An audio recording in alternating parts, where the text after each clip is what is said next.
I'm Diane Louise Paul. I'm from Northampton, New Hampshire. I've been a resident there for 50 years, and I've been doing this Exeter Farmers Market for almost 20 years. This is where I sell most of my work. My business is Diane Louise Paul, handcrafted leather and repair. What I'm doing right now is I'm hand stitching a strap that will have antique sleigh bells on it, like on the table.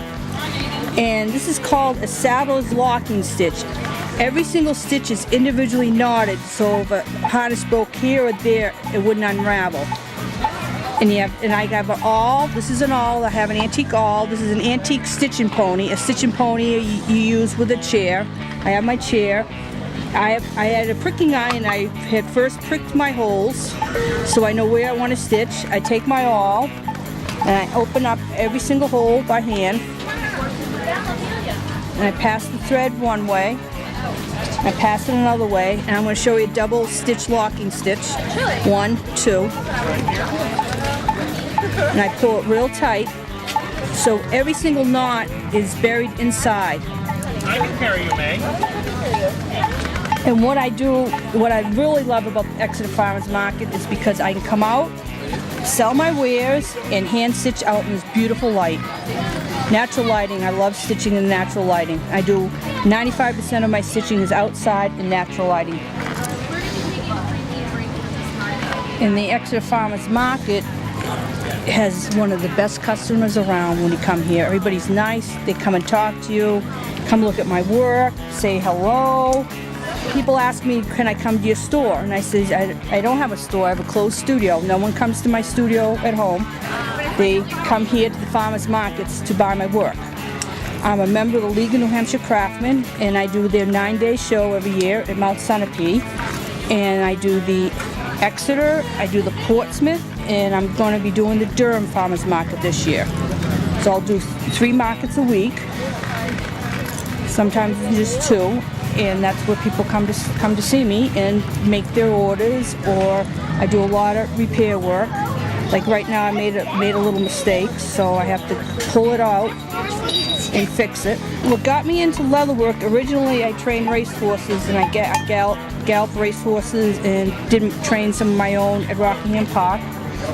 And I needed a new pair of chaps. And the lady that made my first pair of chaps left the track, and I went and bought 2 hides of leather, bought an antique sewing machine, and self-taught myself. I'm all self-taught. And because I self-taught and I use antique tools, and this work is basically classified as pre-Civil War heritage crafts, and I've been picked for the 15th year in a row by Early American Life for museum quality work, because it's a heritage crafts, it's an old craft.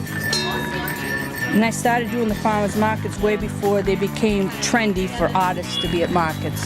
And when I first started this market back then, we maybe had 5, 6, 8 vendors here selling over the years, and it just looked very, very small. And just the last couple of years, that farmers markets have exploded. We got probably over 40 vendors here now. You know, it's a very, very beautiful market area.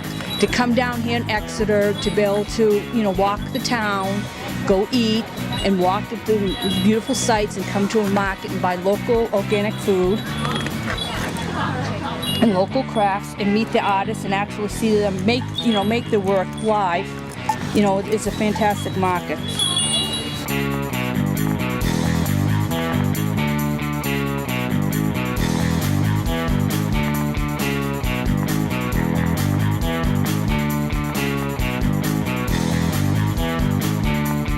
The lacing's all cut by hand out of a full hide of leather. Do everything by hand.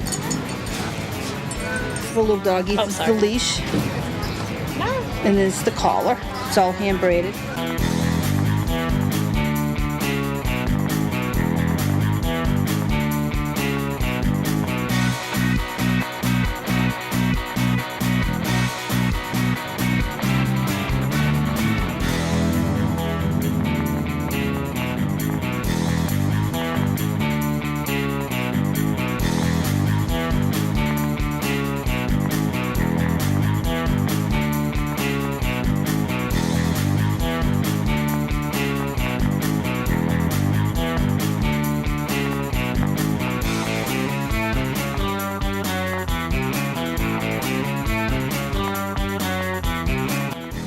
My name is Liz Conrad, and this is my husband Jeff Conrad.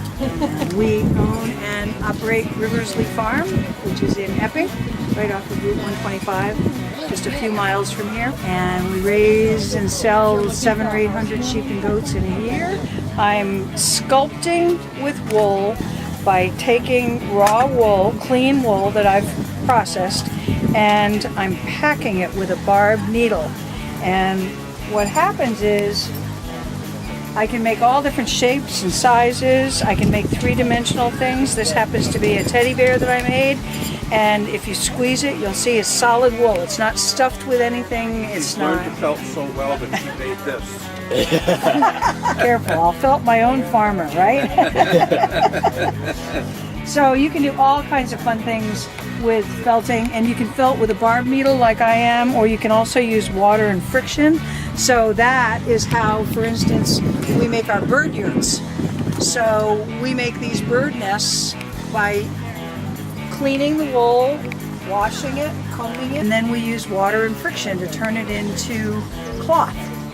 And all of that is one piece of wool turned into a bird's nest, rather than being stitched or anything else.